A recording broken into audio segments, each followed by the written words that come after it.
I'm doing, oh no, okay. Okay, good evening everyone to the Plan Commission meeting for May 16, 2023. So the first order is to call to the order to the meeting, and then we are gonna do a roll call. Okay, can I have a roll call for the members present, please? Start here. Rich Tate. Rich Tate. Gabrielle Gerhart. Shelley Malofsky. Janelle Rice. And Julia Ratafrata. So we have quorum. We have quorum, and Zach is excused, and so is Stephen Hellier. Thank you. So next we move to the approval of the minutes. Do I have a motion? Move approval. Second. All those in favor of, any discussion about the minute? Comment? Edit? No? Okay. All those in favor of approving the minutes for April 18 meeting, say aye. Aye. Any opposed? Aye. The motion carries. So next, we move to public appearances for non-agenda items. Do we have anyone on the chamber? No? No? Okay, so next we move to the next, is the agenda review. Any comment? No changes, Chair. Okay, thank you. And next, we move to the agenda items, and I need a motion to approve item 5.A. So moved. Second. Oh, we didn't read it. Oh. Okay. Janelle, can you read the whole motion? Sorry. So point 5.A is a preliminary plat request, PP-2500-23. It's a request by Dan Day, who is the agent for D'Onofrio, Kotke and Associates, and Hartung Brothers, Inc., to amend the preliminary plat to allow the subdivision of 19 total lots, including 14 buildable lots, on the properties associated with 2622 Blaney Road. Okay. Do you want me to also cover B, or do you want to just Yes, cover can you A? cover B too? Yes, thank you. Of course. And 5.B, which is the public hearing and the rezone request, RZ-2501-23, which is a request by Brian Munson, who is the agent also for Hartung Brothers, Inc., to amend the zoning for the PDD-GIP, which is a plan development district and a general implementation plan district, to allow for alterations, to use mixed neighborhood design and site design on the proposed Hartung Fields development on properties also associated with 2622 Blaney Road. Second. Okay, so we're moving to. Okay. You guys want to come up and speak? So we have the following people to speak. First is Jonathan Stevens, who wished to speak in support of the above matter and answer any question if needed. Then I have Dan Day, who also wished to speak, and he also will answer some questions. And then I have Edward Hoyt. He wished to speak, and also he is in support of the above matter and answer question if needed. So, okay. And then, I need to do a public hearing yet, too. okay. Okay, so we need to open to a public hearing. No.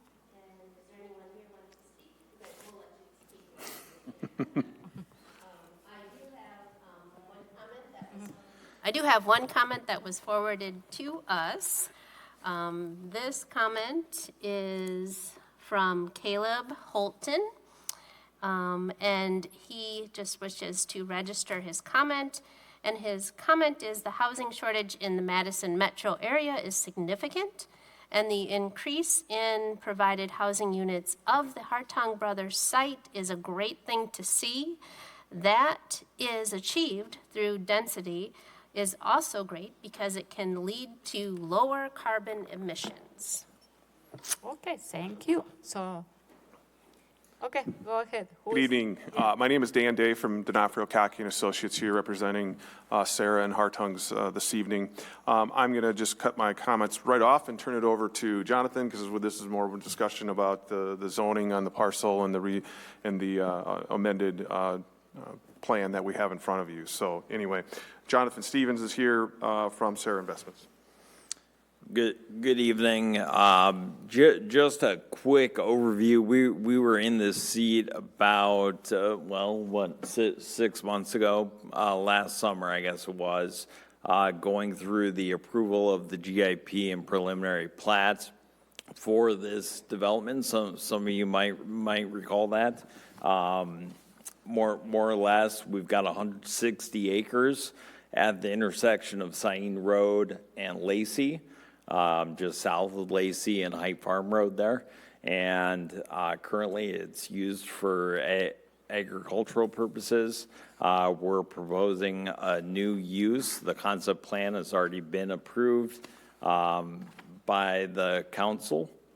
And it includes basically residential uses, multifamily, and then employment, medical tech, lab, and logistics uses on the eastern side of the site.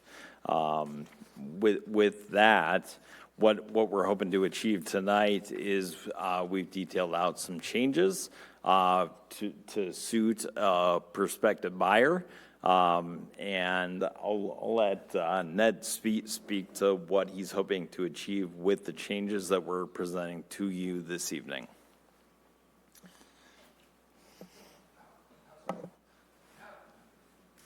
Sorry about that. Many of you are familiar with the projects that I've been involved with within venture capital. We've done the Terrace Point Apartments at Bowman Drive, across from the Plesco Apartments. We currently have the Ochala Springs Apartments under construction just to the east of the UW Credit Union, and we've just started another building, Avalon, to the north of there. We typically build larger multifamily apartments that tend to be more of sort of a luxury market rate sort of apartment. We think they look pretty good. The city actually had their grand opening for Fish Hatchery Road reconstruction at our Terrace Point facility, I think 2 years ago sort of now. So I hope you all have seen it. If you haven't seen one of our buildings, we'd be delighted to kind of give you a tour and kind of show you what they're like. But we typically do a larger building, and we typically have a covered green roof that's over the parking that provides additional amenity to the tenants.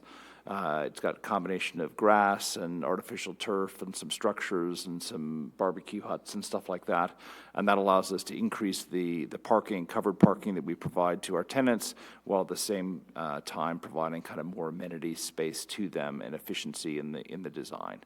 So that typically is a single larger building. I think the original approval was for 7 buildings. We're roughly 500 units. And we came and talked to the city staff and to the Sarah and Hartung folks and said, look, we'd love to be involved in this site. We think it's a very exciting opportunity with the business employment section. We'd love to have buildings next to that. But it's just not the kind of building we do with sort of 7 disparate buildings. We'd rather do 3 larger buildings that has the kind of amenity we've traditionally provided to our clients. So to do that, a portion of the road network needed to change, and we've sort of proposed to sort of do that. There's a very small increase in density. It goes from about 500 to 520 apartments within that. And there was a section that was on the western side that we were able to kind of offer back to essentially become additional townhouses at the guidance of the city staff, and a little bit more green space as well. So it's not a huge change in the scheme of things, except that they are larger buildings, they are more urban buildings, but you can see them anytime you drive up and down Fish Hatchery. I think they look pretty good, and they've been well received by the community in Fitchburg from a resident's perspective. So we're excited to be potentially bringing forward 3 more of those buildings with your consent. Any questions? Oh, we had to do the staff memo, yeah. Yep, why don't I just go ahead and The staff take report, the, yeah. take the staff memo. So before you this evening, we have the rezone request, which is an update to the originally approved Plan Development District GIP. And then number 2, we have the preliminary plat request. So just so that I'm clear, we'll need to take a separate vote on each one. Jonathan already mentioned, we're talking about approximately 160 acres. It's currently agriculture with the existing Hartung facility that you can see down here. Back in June, in 2022, the Plan Commission approved a resolution that went towards creating the tax increment district, TID number 14, so that will help facilitate the development of this project. And also last year, as was mentioned, the PDD-GIP and preliminary plat were approved. The proposed development of the site will include approximately 565 total dwelling units in multifamily and townhomes. This is a slight increase from what was originally approved. The applicants are proposing a similar mix of commercial and industrial use that was originally approved. Staff finds that the proposal is consistent with the comprehensive development plan that was also approved last year. The applicants are proposing 3 primary changes: a removal of a section of Harvester Pass in that preliminary plat. So in the original preliminary plat, Harvester Path did connect through to Botanical Drive. In exchange for losing that connection, staff and the developer, I believe, have agreed to have a nice wide multi-purpose access pathway that will fulfill that pedestrian connection need through that area. Further changes, let's see, adjustments to the residential building setbacks, and then some adjustments to the mixed-use building design. So the applicants are also proposing to allow the design of more townhomes west on Botanical Drive, which was already mentioned in this area. And they are also proposing to have slightly taller buildings, and the resulting configuration leaves a portion of the parking exposed along Lacey Road, indicated that it would be screened. Staff also noted that the vacation of the existing Blaney Road will need to happen. The existing Blaney Road is approximately in here. And staff is working with the developer through that process to vacate the road. And that'll be a bit of a process, and we'll work through that.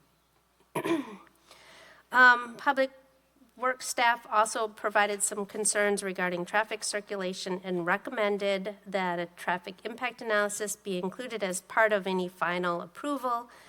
So perhaps at the PDD SIP stage, we would be looking at a traffic study. So staff does recommend approval of the preliminary plat. And I need to make a couple of changes in those conditions. Hopefully you can all follow along with me here. So number 3, I spoke about Blaney Road being needed to be vacated. In our conditions, we mentioned also releasing the related easements. We're still working through this process, and so we believe there are some electric lines, MG&E lines down Blaney Road. We don't want to release those easements at this point and cut off the electricity to Hartung facilities. They might not like that. So I'm going to be asking the Plan Commission to amend number 3 and just remove the text and along with any related easements released prior to the city signing the final plat. We'll work out the easements as we go through the process, but it's not crucial to release those easements with the vacation of Blaney Road. Any questions on that? Yeah. So, there's 17 conditions then? We're going to keep number 3. Yeah. Okay. But I just want to remove the text within number 3, and that text begins with "and," along with any related easements released. I just want to remove that one section. As we're working with the city attorney, and I've just gotten another email from her yesterday about how to sort out these easements, so I just want to make that change. And then number 15 and 18, we need to clarify our terminology here. In number 15, let's see, I'm sorry, number 16. I'm getting all messed up tonight. Number 16, comments should be requirements. Number 18, comments should be requirements. Oh, requirement. Yep. Number 16, comments should be changed to requirements. And number 18, comments should be changed to requirements. It just clarifies the language. So staff recommends approval of that preliminary plat. Okay, any question? Yes, go ahead. Gabriela first. Go ahead. Should we do a motion for that since we? Well, yeah, that's what my point of order, I Yeah. think, because we already had a motion, but the motion didn't include the 18. Yeah, we probably, Yeah, we need to amend. So should we rephrase the motion, or does Janelle want to rephrase it? I don't know, one of you can do it. I'll move to amend the preliminary plat as outlined by staff. Second. I need a second. Okay, Shelley. Second. Okay. Any question? I had one comment for them. Okay. Everything looks good. It's a general implementation, so things are going at the regular pace, but the wetlands are going to remain wetlands, correct? That was the only concern That is correct. Okay. We've had the wetlands delineated, and they're showing on the plat Yeah, to okay. remain with the required buffer. Okay. Thank you. I have another question. So, which is going to be the process here? You're going to start building the multifamily or the townhomes first? Multifamily will go First. concurrent with roads and infrastructure, and then townhomes last after the apartments are up. And when is your time frame? At this point, we're hoping to be in the ground starting infrastructure this fall. Okay. And pending that infrastructure, we're hoping to have a start of construction for the first multifamily building in February or March of next year, and probably do one a year unless we get, Oh, 1 a year. Okay. yep. Any other question? Janelle, any question? No? No. Okay. Gabriela. Can you, I think you said that, you mentioned those plazas between, like in between the major multifamily buildings. What does that look like? You said there's some green space, or is it it's a cover over the parking? Which plaza? Yeah, if you look at those kind of outlines, you can see there's kind of a shaded sort of portion, which is the building itself, and then the center, the plaza, essentially that's a flat sort of green roof that would have tiles and turf and shade sails and picnic areas and stuff like that. So a variety of amenity for the tenants, and we typically build that in the center of the residential wings, but that's actually over parking. So there's kind of precast concrete and then a seal and then turf and soil and everything above it, Nice. so that it's amenity for the tenants, but you still keep the same level of parking below it. Fabulous. And then do you have a sense of, are there commercial tenants interested in those commercial spaces yet, or is that something that's going to come down the line? So we've had some interest. In fact, the city has forwarded a few RFPs Great. to us for different people that are looking for new site selections. At this point, no parcels are sold.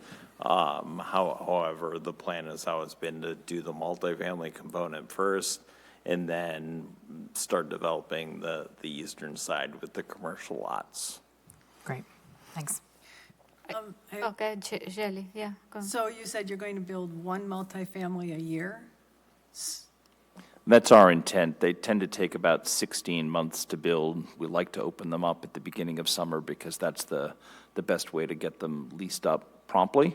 There's a chance we might try and bring that forward, but most likely we would do one a year. So start one in February of next year, start one in February of 25, start one in February of 26, and they all take about 16 months, so kind of June from an opening schedule perspective.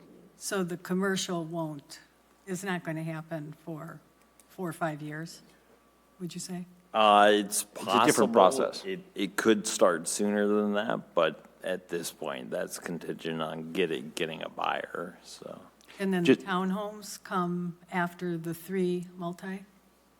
I think it's worth clarifying that we have an accepted offer from the Hartungs for the multifamily, and we're working through the final contract details in conjunction with this to do that. But that's our piece that we're doing. We're a multifamily developer. The Hartungs, through Sarah and all, will seek separate buyers for all the other parcels. So the fact that it may take us 3 years to do the multifamily doesn't prejudice what may or may not happen in terms of all the other kind of parcels. The only thing that's definite about it is that if they can sell us the multifamily and it moves ahead, one, they get a bunch of money to do the rest of the work, and two, it increases the city's tax base from that to help pay for infrastructure, et cetera. But there's no reason why anything else has to wait on the multifamily. It's just the easiest to go ahead in the current environment. Yeah. Thank you. Any other question? No? Okay, so all of in favor of the, we need to vote for the amendment. All of in favor of approving, where was the The amendment of the preliminary plat. the preliminary plat, okay, with the amendments suggested by staff, say aye. Aye. Aye. Any opposed? Okay, the motion carries. So now we need to approve the original resolution. So all those in favor of approving the preliminary plat request, say aye. Aye. Aye. Any opposed? Well, did we want to include the conditions for, or we're Yeah, with the- talking about the rezone, so, I am talking about the preliminary plat, okay, okay, okay? yeah. So all of in favor of approving the preliminary plat, say aye. Aye. Any opposed? The motion carries. Okay. So now we need to, Yeah, now we'll need to take a vote on, so we have a motion and a second for the rezone. yeah. And so unfortunately, I have to make a small change on the rezone 2. Okay. Item 2, B, 3. Okay, So, wait. B? 2, Okay. item 2, Yeah. B for building height. And then item 3, Roman number 3. Yeah. We just need to make a clarification here that, number 1, the exposed underground parking shall not be visible. Whether or not it's visible is going to be depending on the grades, but if that first level of parking is visible, it will be architecturally finished and landscaped.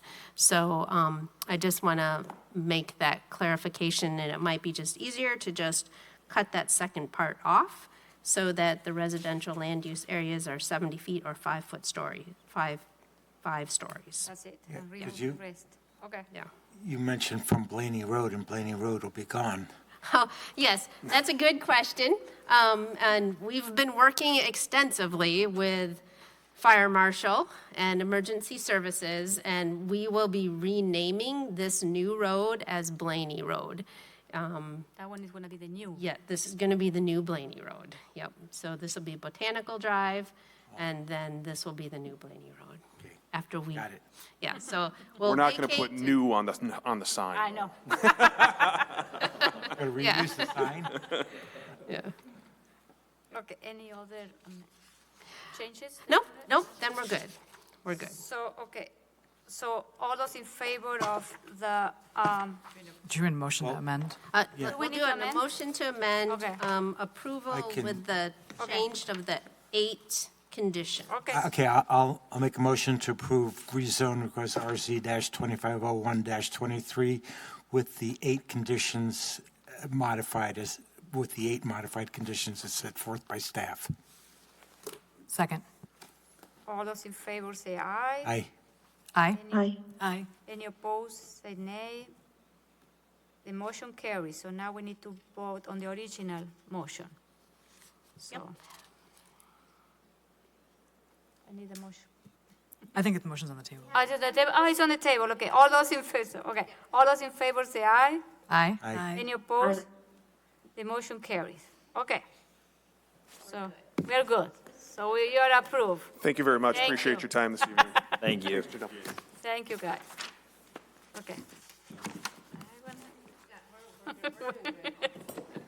So the next in our agenda is the election of the Plan Commission Vice Chair.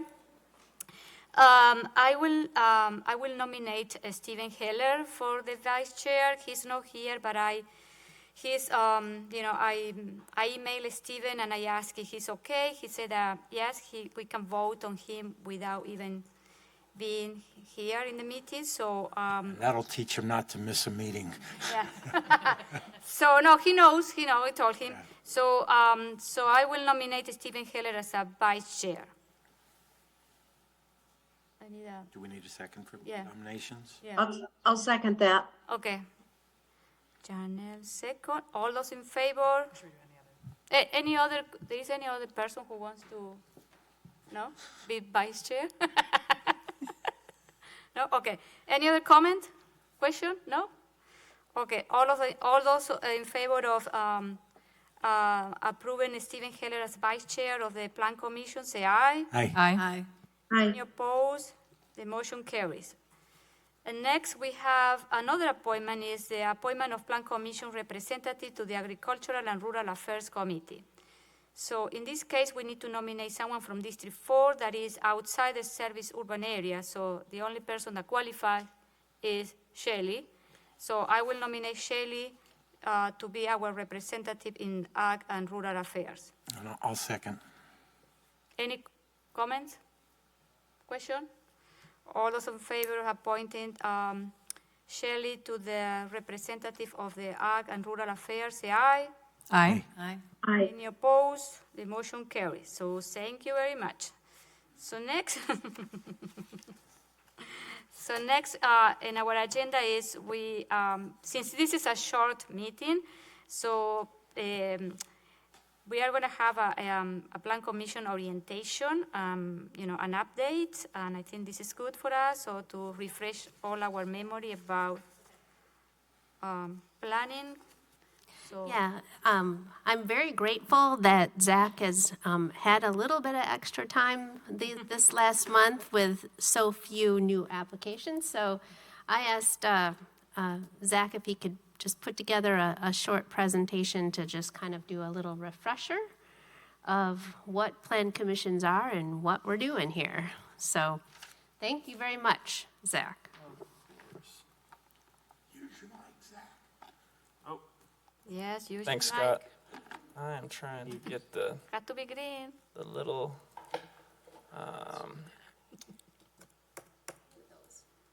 one of these? I don't know. Where is it at? This one? Nope, there it is. Sticky keys. All right. Thank you all for giving us a few minutes to kind of go over some stuff. Like Deanna said, we've just got a few notes here. Plan Commission obviously is a big responsibility, and there's a lot that goes into it, and it gets confusing, especially for me. So I know if it gets confusing for me, it probably does for you all at times too. So want to go over a few different things here in Fitchburg and Wisconsin in general, what we, a few different elements that go into being part of this Plan Commission team. So we want to talk about procedural responsibilities, Fitchburg's community planning approach, zoning regulations, subdivision regulations, the ADR process we've kind of lumped in here as well, and then we'll talk about some resources at the end. I talk a little bit fast sometimes, so stop me. This is a presentation, but if you guys have questions, this is a perfect time for them. We're going to be looking at this from a kind of a high level. There's some dense material in here. So if you do want to table anything for later, obviously you've got our phone numbers and you can call us too. But if you want to go over anything or if you think it's confusing, let us know. So, oh, come on. Yeah, I think it's slow. Are you slow? Here we go. All right. Procedural responsibilities. So in Fitchburg, we've got a few different things that kind of guide what makes up the Plan Commission and what makes up what we're responsible for. So the overarching thing that's going to set up the guidelines for our local ordinances is going to be our state statutes, the Wisconsin revised statutes, case law, and we'll talk about bylaws in a moment, or our lack thereof at the moment. But all of that goes into creating our Fitchburg Code of Ordinances, and those two things work in tandem to describe what we're responsible for and how we're supposed to do it. So it describes the Plan Commission composition, which, as we know at this point, we've got 7 commissioners representing each alder district, and including the mayor, and then an alder representative here as well. Our organization and staff that sets up the administration for mine and Deanna's position, as well as Brad, our community planner, as well as our appointees to our various committees, as we've got a new Ag and Rural Commissioner on our team now, and Rich, of course, has been around the block on the Transit Committee. And then our procedures. That's kind of the large scale of what we do. And then in terms of practices, we've got kind of a few different things here that are kind of important to talk about. I don't know how often they come up, and for those of you all who are part of council, you maybe know some of these things, but the goal of this is gathering public input and reviewing our projects, and asking questions and listening. We've got the applicants who come with very detailed proposals, and sometimes it's very dense and it's confusing, and we kind of get sucked into some banter at times, but at the end of the day, it's about listening to the public and listening to what they're actually bringing before us. And I think we do a good job of that. The second bullet here, and this comes straight from the Wisconsin Planner's Guide Handbook, these next two, ex parte communication and recusals. Bias is unavoidable in this line of work.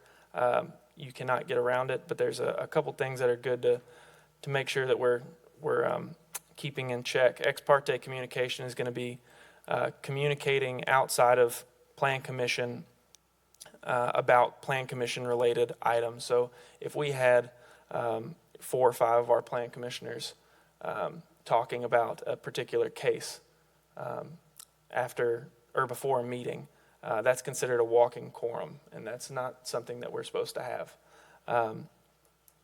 So we need to make sure that basically the rule of thumb is if you've got a question or if there needs to be conversation, it needs to be done on the public hearing floor. And that needs to be done, so it's in a position that's available to the public, and that's why Scott puts all this on TV for us. So, and then recusals as well, a different side of a similar type of issue. There's, again, times where it's unavoidable. They have bias. Fitchburg's not a big place. Sometimes bias comes in the form of financial stakes. I think we do a pretty good job of recusing in those instances, but bias can also come in the form of, a neighbor, a friend. And so if you need to recuse yourself, there's absolutely nothing wrong with that, but we just need to make sure that we do it in a timely manner. I think, I can't remember who it was a few weeks ago, did a great job of it, just right there at the beginning of the public hearing. Make it known on record that you will not be participating in this case and you won't be voting on it, and we can kind of move on from there. And if you have questions on either of those things, please let me know. So those are kind of general planning practices. This is a bit more to the nitty-gritty and Fitchburg's specific community planning approach. And it starts at a very high level, and it filters its way down. So here in Fitchburg, we've got a comprehensive plan like every other city in Wisconsin. It's a robust plan for our city growth. It describes all the decisions we make here tonight are in compliance with our comprehensive plan, or that's the intention. And that starts, well, that's a long-range plan. We adopted ours in 2010. It was updated in 2020, and it runs through the term 2030. And it, if you look at the document, it's a huge one. We should all be familiar with it, but it describes different pillars and tools. The pillars of our comprehensive plan are housing, jobs and education, and recreation. And then the tools that we use to accomplish those things are transportation, our energy and natural resources, and our government and services. And they all kind of work in tandem into describing how we want Fitchburg to grow and what our kind of core competencies are as a community. All of those things go into creating the future land use map. That is, you guys are probably pretty familiar with the zoning map. That comes up quite a bit. The future land use map can also be found. I'll talk about it a little bit more later. But it describes all of our potential uses. It's kind of like a zoning category, but on a more macro level. So instead of being, highway business, it might just tab it as business, the particular parcel, or as mixed use or something. And that every property in the city of Fitchburg does have a future land use map designation. And then throughout the community, we have the urban service area, which makes up the majority of the area where our proposals come from, and our FUDAs, which, I'll talk about in the conjunction with the small area plans here.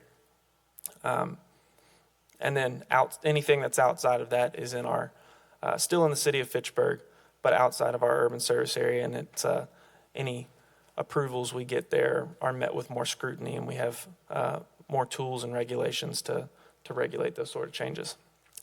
And then when it comes to amending the comp plan, we have minor and major amendments. Major amendments are like the one I mentioned a moment ago, where in 2020 we had a large update to the comp plan, and we'll have another one in 2030 or before. And then the minor amendments are ones like you all might have seen Deanna's email a few weeks ago. We're currently collecting proposals for minor comp plan amendments, and those are going to be to amend the future land use map that still stay consistent with the comprehensive plan, but maybe tweak those designations to allow specific proposals to come through. Outside of the comprehensive plan, we have several appendices in the form of neighborhood plans. So one of the adopted ones we have right now that came through, I think a few years ago, 2017 or so, was North Stoner Prairie.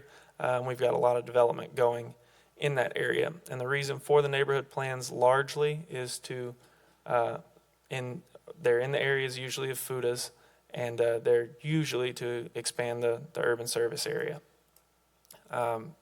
We're currently looking at that right now with two neighborhood plans, the South Stoner Prairie Plan and the Greenfield Plan that you all might remember from a couple meetings ago, the ones that were here for it. We're currently are we beyond the contract negotiation process, or are we still in it? Contract, going to council soon. Going to council soon. So that's very fun. Then a different type of plan, go for it. Our neighborhood plans. So we have two neighborhood plans that are, no, you're good. We have two neighborhood plans coming down the pipe.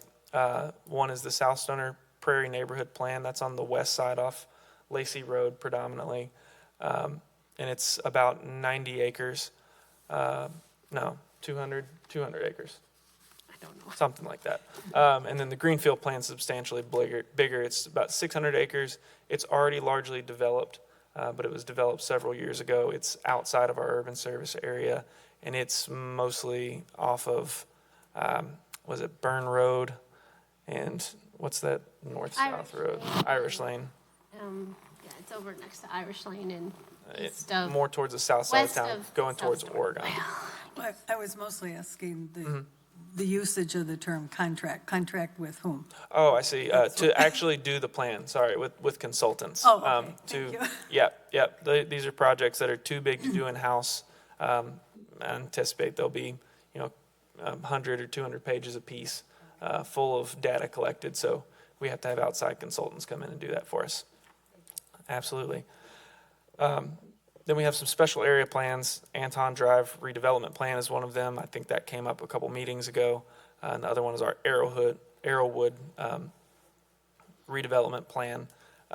Those are usually concentrated on redevelopment of areas that the city has identified as being prime for such. And then we have a Parks and Recreation plan. Deanna threw me a note there. Maybe you have a note about what the Parks and Rec plan coming through. I don't know much about it. The Parks and Rec plan is under final review, and hopefully will go to council very soon. I know it's delayed, but yes, It's been delayed. but we're almost there. Awesome. And then other forms of plans as well. The farmland preservation plan that came through a couple months ago, the rural residential criteria. All of these kind of work in tandem with the comprehensive plan. They're all adopted documents by the city and guiding documents whenever we examine these proposals. They're often referenced in our staff memos. If there's something that's greatly out of compliance with our small area plans or our comprehensive plan, it probably does not make it to you to begin with. We typically examine and speak with the developers on making sure those proposals comply before they ever get here. And then we have extraterritorial jurisdiction with the town of Verona, and then a variety of tools for plan implementation, which I'm about to talk about now, including the zoning regulations. So after we kind of have all of those plans, then we get to our case basis reviews, and that's like the public hearing that we had tonight. The Plan Commission and Council review rezones, plan development districts, and then conditional use. The rezones are our most common form. Whenever it comes to new development in Fitchburg, they're very common, as you all are well aware, and they can take on many different forms. Recently, we've had quite a few planned development districts. That is a special zone. So we've got our standard zones that are residential zones like RL, our low density residential, or RH, which would be high density residential. We've got business zones of various types, industrial zones of various types. But if a developer ever wants to come in with something that does not quite fit in one of those boxes, they might apply for a planned development district. That is a special zone where they get to set their own rules, basically, and their own standards for development. Usually, if they are doing that, it's because they're asking for something that is the zoning ordinance prohibits, so they usually make up with that with some other desirable design element to the development. So if they were, maybe they'll bring a development with smaller setbacks than would otherwise be allowed, and they make up for it with density bonus in the more urban area of the city. So that's kind of a high-level view of those. And then we have our conditional use. So unlike the rezones will go before council and end at council. Conditional uses start at council, but they do not go back to council. So whenever you all make the decision to approve or deny conditional use, do keep in mind that your action is final on that. Those are special designations that the zoning ordinance has identified, determined case-by-case basis review within a zone. So a conditional use might be a daycare in a residential zone, or it might be a car wash in a business zone. The idea being that it might not be appropriate in all areas in a business general zone or a highway business zone, but it might be of interest in some areas. So, yep. Oh, sorry. I'm sorry, I asked a lot of questions. Yeah, no, good. So in the rezone, like tonight, we approved the rezone, and that always includes a preliminary plat. It does not always. Oh, it doesn't? Okay. No, that's a good question. And I'll talk about the subdivision regulations in a minute. Rezones are just, so our zoning is it's a formal map, but in terms of the lines in the field, they're kind of imaginary in a sense. You know, they're you can rezone a property without subdividing it, and vice versa. And the development restrictions of the zone in the zoning ordinance will guide whether you can develop a property with a certain type of development or if it needs to be subdivided in the first place, if that makes any sense. Okay, so if there's not a preliminary plat map with it, we approve the general, what usage of that, Exactly. of that area. But Exactly. if there's a preliminary plat map, like today, and we approved it, is that then kind of set in stone? I mean, I know they have to come up with an SIP, SMDP? Yeah. So can we require changes when it comes to the SIP, or when we've approved generally the GIP, right? Absolutely. Yeah, so I think it might be helpful to separate the preliminary plat, which is just land division. So it's taking a bigger piece of parcel and creating new lots within it. Okay, It can be, there doesn't have to be a rezone at all with changing those property boundaries. so the use of those The use can stay consistent, yeah. and but, And, yeah, okay. so land division is just changing the property lines. Zoning is saying what can happen, what are the uses on those property lines. So it's two different kind of. Okay. And they don't need to go hand in hand at all. okay. Sometimes they do, and sometimes they don't. Say, Zach, I got a question. Yep. Conditional use, you give this example of a daycare in a residential area. If the business ceases to operate, does it still remain allowed in that space forever? Or is there a deadline or sunset involved if it no longer is used as that That is purpose? a really good question. So a conditional use runs with the land. So it does last in perpetuity unless the conditions state that it does not. However, if the conditional use, if they were to operate the daycare in some substantial way that was outside of the scope of the originally approved conditional use, then they would have to come back and amend that conditional use, if that makes sense. And we have put sunsets on conditional uses. I've got faith in you. What you guys are doing. It does happen, and I'm particularly thinking up on Index Road. Or the quarry. The quarry, yep, we do sometimes sunset those. Yep, and it's a case-by-case basis thing, you know, and if there's an area where you think it's particularly appropriate, and that's absolutely something we can include in the conditions, and if not, we can exclude it. This is outside this, the Zoning Board of Appeals, I've got down here at the bottom. It's outside this commission's scope, but it is important to know there are two other types of applications that can come through the Planning and Zoning Department, and those are administrative appeals and variances. Administrative appeals are going to be where they think staff has made some interpretation of the zoning ordinance that they disagree with, and they can take it to that board for their review. So there's always that option available to them. We don't get those very often. The variances is probably the more notable of the two. Those are going to be almost always dimensional variations, you know, setbacks being probably the most common. People, you know, if you've got a 30-foot setback in a residential zone, people wanting to take advantage of a 25-foot setback. Sometimes they're more substantial. You know, there might be variances for building height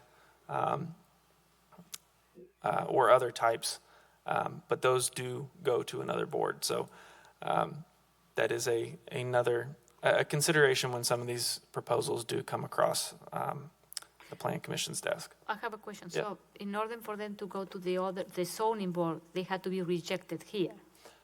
That's a really good question. No. So for both of those type of applications, they go directly to the Zoning Board of Appeals. Okay. And vice versa, they can't submit a variance to the Plan Commission, nor can a rezone be submitted to the Zoning Board of Appeals. duties are compartmentalized. We generally wouldn't, if it's just not in compliance with our code, we generally wouldn't bring it forward to Plan Commission. If we would have to recommend against approval. I mean, they could still bring it to you all, but we generally wouldn't bring The something. state of Wisconsin is pretty prescriptive in how each of those is supposed to be granted. There has to be some type of hardship or burden particular to the property. It's not just, we didn't want to do this, so we're asking for a little less. On that note, subdivision regulations, that's kind of the other half, in reference to some of those things we were just talking about. These are very, very heavily guided by our Wisconsin state statutes. And we have three primary forms of subdivision that are particularly salient for the Plan Commission. We have preliminary and final plats, certified survey maps, and comprehensive development plans. Preliminary and final plats are going to be subdivisions of a particular, usually larger subdivisions, and they're done in two phases, similar to how we saw it tonight. Preliminary plat is supposed to be a high-level view of a proposed plat, a subdivision of land, and then the final plat is supposed to be very specific with all of the easements shown, curvature, et cetera. Preliminary plat, while it's supposed to be a high-level view, it's not supposed to be greatly varied from what you do see in the final plat. So if they're proposing 300 lots in the preliminary plat, we expect pretty close to 300 lots in the final plat. If not, they can amend that preliminary plat, which is why they were here this evening, in part. And then certified survey maps are usually smaller areas. Usually you're only creating 1 to 4 lots. They are a little different from the plats. The plats have to go to the state level for review in Dane County. They get disseminated to Dane County, as well as city staff. Certified survey maps are basically just city staff. They're usually a lot faster, and their turnaround is faster, and they're generally cheaper to do. They both create existing lots of record, and in Wisconsin we have 2 different types of lots. We have regular lots and outlots. Regular lots are buildable within the criteria that they're allowed by their zoning district and their existence in or outside the urban service area and all those things. And then we also have outlots. Those are not buildable lots of record. And we'll often see that those are stormwater dedications or park dedications or something like that. And then the last one is a comprehensive development plan. That is a special kind of land division we have here in Fitchburg. And it is it's a type of land division requirement we require for subdivisions of 35 acres or more. It can also get triggered by being by a few other areas of code, like a rural cluster development where public improvements take over 4 years, et cetera. But it's usually just the 35 acres or more parcels. They look a little similar to preliminary plats, but they're going to have more zoning type detail in it in terms of the mix of uses, the number of residential units, things like that. And similar to the preliminary plat, they need to be, the proposal, when it does finally come through, does need to be pretty consistent with that comprehensive development plan. If it's wholly different, then it's a binding document that would have to be amended. I have a question. So Yes. one example of that one could be Terra Besa? No. So smart code is exempt Yeah, from Oh, it's- comprehensive development Oh, plans. Terra Besa is. So we did, I mean, the Article 3 for Smart Code is similar to this. But, so let's see, a good example is Orchard Point everything around the Target, all the apartments there. That is one of our older comprehensive development plans, and I think we're up to like 18 amendments to it. Yeah. Yes, it is a lot. But that's probably, so it was originally land planned for the entire whole development around Target and Hy-Vee and all of the development along McKee. And then over the years, as implementation proceeded, there's been several amendments that have come back to you all. And actually, we might get another one too. I'm sure we will. So is that that's a much larger area than a neighborhood?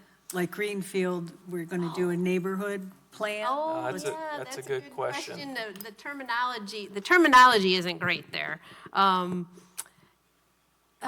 So the comprehensive development plan is generally not as big as a neighborhood plan, but the difference is who is leading the planning process. So the comprehensive development plan, all the stuff here on Zach's slide, the developer is in charge of it. They have their consultants doing the design work, and then it's coming to you all for review. For the neighborhood plans, those are initiated and controlled by the city. It still comes to you for input and approval, but it's a little different. It's not leading to building a new building. Absolutely.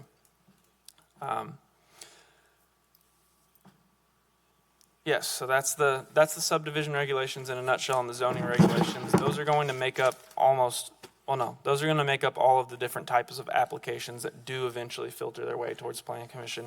Again, to recap, that would be rezones, including the planned development districts, conditional uses. What was the other one? Okay, I have a question. Oh, Another question. yep, go for it. So the preliminary and final plat and the CSM and the comprehensive development plans need approval also from Plan Commission and Council. Yes, that's a Yep. great point. Every single one of those. Yeah. Okay. Okay. So, The only approval that does not go from Plan Commission to Council is an ADR Yeah. or, which I'm about to talk about, or the Okay. conditional use. And the conditional use does start at Council, which is a little confusing. And then there's other much smaller ones, like a minor PDD amendment might not go to Council. But those are the two big ones. So, speaking of design review, design review is a Team, yes. oh, yes, go ahead, I'm Janelle. sorry, Yeah, I am in Dallas. I've got people that are waiting for me. Do we need me for any other business this evening? No. no, that'll be just fine, Janelle. Thank you so much for joining us. Thanks, everybody. Have a good night. You too. So design review is a bit unique to the city of Fitchburg. It applies to, you can see this list of categories on the left. In short, the things it doesn't apply to are single-family residential and agricultural developments, excluding agricultural rural event venues. Design review covers a lot of different things. As you can see here on the right, the code is very descriptive in what it's intended to apply for or apply to. It's got unique considerations. I'm not going to go through them all, but I'll read a couple examples. Mechanical equipment should be screened from ground level view. Trash receptacles should be screened from street level view. It talks about the breaking up and articulation of long facades, et cetera, et cetera. It's definitely an important document to know. It's an important section of code to review. And that all comes in Chapter 22 of our zoning ordinance. And then there's another section in Chapter 25, and I'll highlight this bullet down here at the bottom, generally character and compatibility. That section of the code gives a little bit more legs to design review to encompass just the character of the area. As someone's proposing to develop a very, hyper modern or brutalist form of architecture in an area where there's mostly, farmhouse or rural type designs, that might be seen as inappropriate by the Plan Commission, and it gives the Plan Commission latitude to either deny or request changes based on that. So when we talk about character and compatibility, that's kind of what we're talking about in terms of allowing a super urban business to go in next to an area that's, dedicated or covers more parkland, and again, rural area. Those might be things that the Plan Commission considers out of character and not compatible. Down there at the bottom, there is the zoning administrator review. So while single-family homes and two-family homes and the agricultural structures do not have design review, you will not see those come before you unless there is an appeal. The zoning administrator, which is Deanna, does have final approval of those. So if somebody applied to build some very egregious single-family home that seemed detrimental to public welfare, we could have that come before you all. I don't know that that's ever happened, but that is a tool in the bag. And so that's a pretty broad view of design review. Again, that does not go before council. Those come directly here to Plan Commission. Plan Commission does have final action of those. And then just kind of quickly, here's a look at the life cycle of a plan and development. It all starts with that long-range plan that we started with, our comp plans, our neighborhood plans. Our ordinances then come next. They are based on those comp plans, and they are supposed to work in harmony and be subservient to those comp plans. Then we have development proposals, such as the one that we had tonight. They take on a lot of different forms: single-family, commercial, industrial. Those can be all of the conditional uses we mentioned, et cetera. Then they come before commission review for the different types of applications we talked about. And then they lastly end with site development. We don't talk about that a whole lot here because it happens after these meetings. Deanna does seems like about a quarterly review of the different development we have and kind of how they're progressing. So we do get to see them from time to time, but that's all the permitting, construction. I've got inspection there twice because it's that important, I guess. But the permitting comes on the public works side, on the building folks side. Fire, police are involved, and all of those different folks who review and make their way into our conditions tend to come after the fact, after we get the approvals here. Yes. I have noticed in the past that there were for some single family, that they want to add a screen porch. Or I remember it comes to us, to Plan Commission. It does at times. So if they wanted to add a screen porch that meets the standard zoning criteria for their district, it might not. Okay. But there are times where you can apply for conditional use if it's going to encroach inside your setback. Oh, okay. And so those are that one is. a little more rare now. I think they used to be more common, but we do see them from time to time. Okay. Yeah. Okay, I'm using the hard tongue proposal because that's the only one I know. Sure. Okay, so when they come with the SIP, okay, I don't know, so we've approved the development proposal and the rezone. Are we foreclosed then, when they come back with the specific plan, from saying we would want some owner occupied or something else? I don't know, because, right, the plan and the rezone is just the use, but the preliminary plat, and those are just lot lines. So what can we do when they come with the SIP? That's a really good question. And I should have talked more about the GIP and SIP. So in plan development, the GIP is going to be similar to the preliminary plat or the comprehensive development plan, a high-level view, but the SIP that comes forward has to be consistent with the GIP. And it's meant to hammer out a lot of the final details that they don't have at the time of forming that plan. So when it comes back for SIP, because it has that approved GIP, it should be approved so long as it's consistent with that plan. If it's not consistent with that plan, or the developer decides they want to do something else, they could come back for an amendment, and that's actually why they were here tonight, because it was varying from their originally approved GIP. Okay, so they can ask for an amendment, but we cannot impose an additional requirement that we didn't impose. That's not what the up SIP to is now. intended for. If it's consistent with the GIP, it's not. Now, we have a litany of conditions that you saw in the staff report. They have to comply with all of those. Yeah. Some of those will require amendments at the SIP. But in general, the GIP is for that high-level view. And so when Plan Commission is approving the GIP, they need to have some scrutiny on whether that specific proposal is desirable if it's implemented.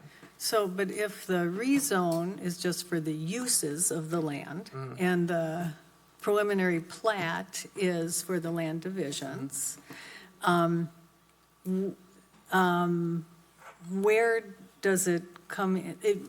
Would we have the right to say we want some owner occupied here? At any stage of the process, do we have that right? Yeah, that's a good question. So it's really hard. We don't have a mechanism to make them have owner-occupied properties. Okay. We can make them subdivide them, but there's nothing that keeps them from renting them. Okay. I don't know. We could talk about inserting that in conditions at times, but I think that gets a little tricky. Yeah. Functional. Yeah. Yeah, I mean, I don't know that I'm proposing it, but I'm it's just, a good I'm just question. trying to figure out what, Yeah. It's a function of scale to me, that with what we had today, the scale is too huge. There's no way that is conceivable, whereas on a smaller residential area, you might be able to, I don't know. well, the townhomes could Yeah, the have been townhome, owner yes. occupied, Right. but, yeah. Some of this is kind of the background stuff Yeah. that goes in, you know. Oh, my. Okay, so, sorry. Some of this is kind of, by the time that you all get this, on this project, just on this one revision that came forward, I think we've had Several meetings. 4 or 5 meetings with the developer, back and forth stuff going on here. And generally, what happens here is staff says, hey, we really want to see owner occupied in here.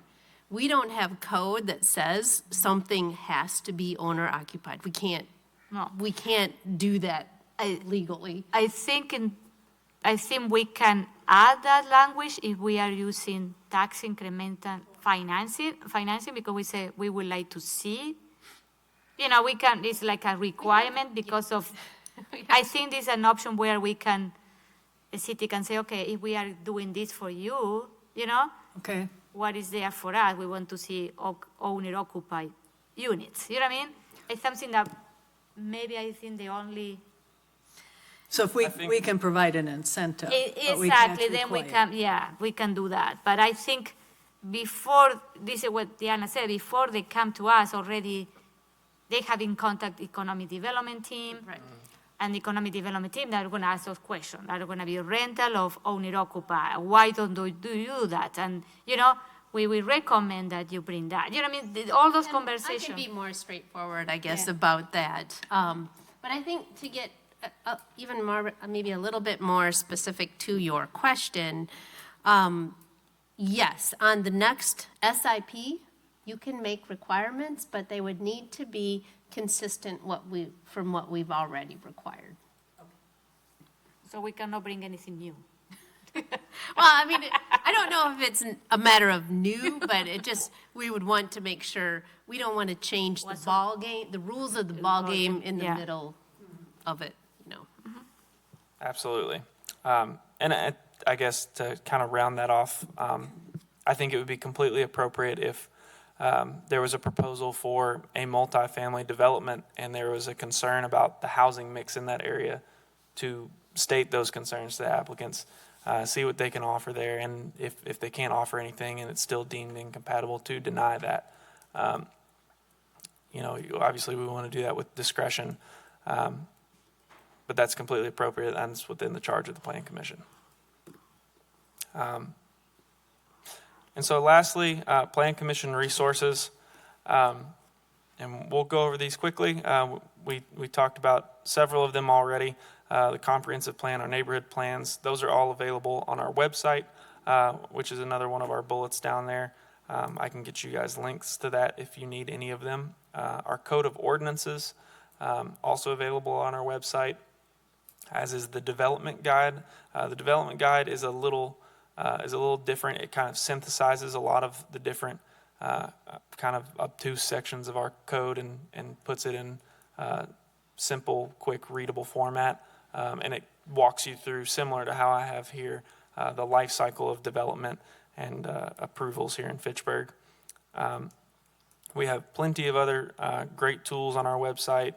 I didn't talk much about the sign code, but we have, and those types of things don't come before the Plan Commission, but a bunch of miscellaneous documents, parking standards, et cetera, on there. GIS mapping, which I will show you guys in just a moment, where that is and how to use it. And then staff, of course. We're here for y'all's assistance. We're here to aid you all in making your decisions. And we want to be as helpful as we can, at the risk of being overly reductive. I think the staff is here to be an expert in our codes. They're here to be an expert in our procedures and our processes. But you all are here to be experts on the community as you make your decisions. And we'll obviously provide recommendations as you've seen in the memo, but these decisions are up to you all, and we want to help give you the tools to make the best decisions possible. So, and Sim, on that note, a quote from Jane Jacobs. She's a famous planner. Cities have the capability of providing something for everybody only because and only when they are created by everybody. And I appreciate that this is a very diverse Plan Commission. We've got people from different backgrounds who bring a lot of awesome perspectives here, and that helps us, I think, in this review process, make sure that we are covering all our bases and getting the best thing for Fitchburg. So I'll stop my share real quick, and then I'm going to move it to, where did I put that? I think it's this one. Yeah. So it's linked on our website again, but I'll give a quick overview of how to use this GIS map. When you load it, sometimes it takes a minute, so you got to bear with it. But Oh, don't do that one. That's employee map. oh yeah, whoops, I got the other one right here. That's okay. Why don't I take this one? I got it right here. Okay. So this is our GIS map. You agree to your terms and conditions. And then once you get it, there are a variety of layers you can access. It's extremely useful when you're wanting to look up a particular property, say it's related to a particular project. Maybe we want to go to Hartung and see what it's zoned. So you've got this toolbar up here. You'll see this kind of thing that looks like a loose leaf pamphlet sort of thing. I don't know why that's the icon, but it is. Map. That's clever. I never realized that. Yep. And so once you hit your drop-down menu, you got a lot of different boxes you can check. So like if you click on zoning, for example, it'll pull up all these different colors, and you can see it for all the different parcels in Fitchburg. You click on a parcel, and then it will tell you that the zoning of that property, PDD, GIP, and then if you click on, I think over here it tells you, it gives the full names for that, so in case you don't know what those codes mean. Different colors? Okay. Yep, and it describes what the different colors are. So, and like I said, that's true for any parcel in Fitchburg. You've got the urban service area is this black line. That's another useful tool if you're wanting to see how far a particular development is outside of it. And then the future land use map we do have on here as well. I guess it takes. I think you took the FUDAs. Is that the FUDA's one? I I got my icon in the way. Excuse me. So future land use map is right there. And that's got all our different categories. So we see our different ones for Hartung, transit-oriented development. I think there's a section for agricultural and open space or environmental, excuse me.